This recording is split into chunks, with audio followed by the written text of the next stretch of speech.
మందసౌర్ జిల్లాలో సంచలనం కలిగించిన ఈ కేసు గురించి ప్రముఖ దినపత్రిక దైనిక్ భాస్కర్ మే 29న ఒక కథ రాసింది. చదువుతా చూడండి.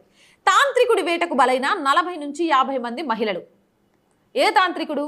ఇక్కడ తాంత్రికుడు అనగానే మీరు ఎవరు అనుకుంటారు? ఆడు చేసిందేమో ఒక ముస్లిం. ఇక్కడ తాంత్రికుడు అనగానే హిందువుల్లోకి వెళ్తుంది. ఇప్పటికే హిందువుల్లో ఇలాంటి మూఢాచారాలు ఉన్నాయి అనే దాంతో హిందూ సమాజం నుంచి కొందరిని విడగొడుతున్నారు.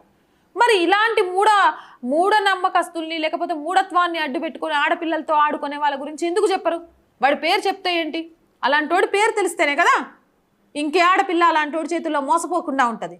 ఇక ఇదొక ఒక్క కథన శీర్షికేనా అంటే కాదు. MP44 న్యూస్ అలాగే అనేక రకాల న్యూస్ ఛానళ్లు కూడా భర్తపై పిచ్చివాడు అనే ముద్ర వేసి మహిళను లైంగికంగా వేధించిన తాంత్రికుడు.